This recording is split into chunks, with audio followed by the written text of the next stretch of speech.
Mesdames et messieurs, merci de nous recevoir chez vous. Bienvenue dans cette nouvelle session d'information et d'actualité sur votre chaîne WAB Info TV.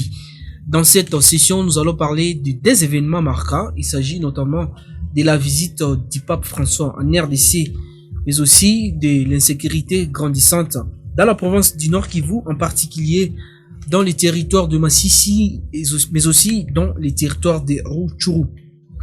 Le pape François, comme vous le savez très bien, séjourne en RDC depuis le 31 janvier 2023. Le Saint-Père de l'Église catholique, mais aussi chef d'État du Vatican, a été accueilli de manière chaleureuse par les autorités politico-administratives de la RDC, mais aussi les autorités ecclésiastiques. Le pape François a, dans son allocution au Palais de la Nation, demandé aux multinationales de retirer leurs mains de l'Afrique, mais aussi de la RDC, puisqu'elle n'est pas une mine à exploiter, ni une terre à dévaliser. Pour le deuxième jour de sa visite en RDC, le pape François a fait une messe papale au site d'Endolo, où plus d'1 million de personnes étaient présentes pour l'écouter. Le pape François a, dans son homélie ou dans son message devant la population congolaise, son message était axé sur 3 points, lesquels est d'après lui la source de paix, mais aussi le pardon. C'est-à-dire, il a dit que la paix a deux choses, notamment la paix, le pardon et la communauté, mais aussi la mission. Il n'y a pas de christianisme sans communauté, tout comme il n'y a pas de paix sans fraternité, a-t-il renchéri. À cette occasion, le cardinal Fridolin Ambongo a échangé des cadeaux avec le Saint-Père.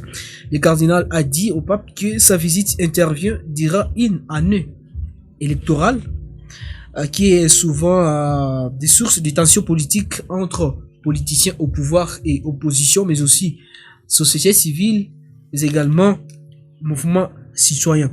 Le pape a dit espérer tenir des élections libres, transparentes, démocratiques et apaisées en décembre 2023 en République démocratique du Congo. Le cardinal a renchéri devant le pape.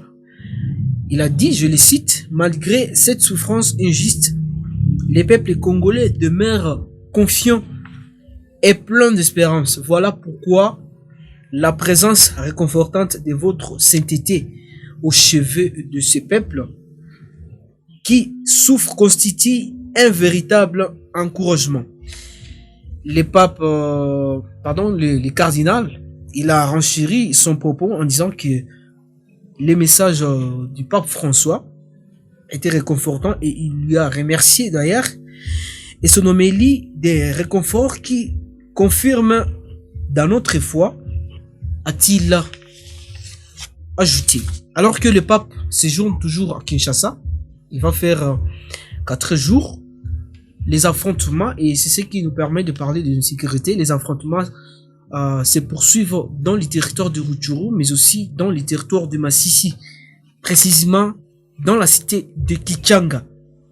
Les FARDC, les M23, depuis hier, se combattent. Et hier, les FARDC ont décidé de mettre en jeu 3 avions de chasse pour attaquer les terroristes du M23, de se retirer ou de quitter carrément la cité de Kichanga.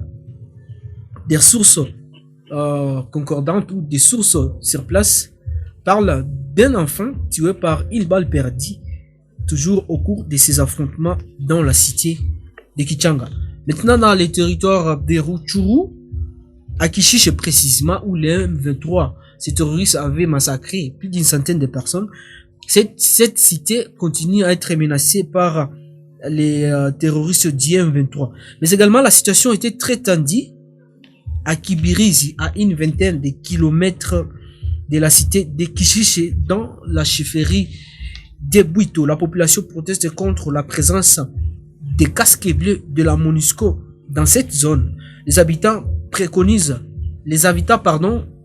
protestent contre la passivité de la MONUSCO de s'attaquer aux terroristes dits M23. Terminons ces points d'actualité avec cette information qui vient de nous parvenir sur notre table de speakage.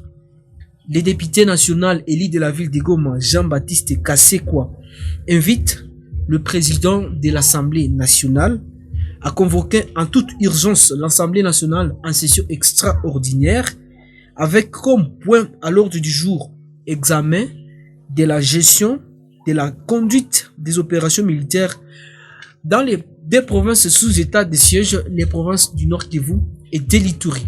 Madame, messieurs, c'est avec cette information que nous mettons un point final à ce point d'actualité. Merci à vous tous de nous avoir suivis.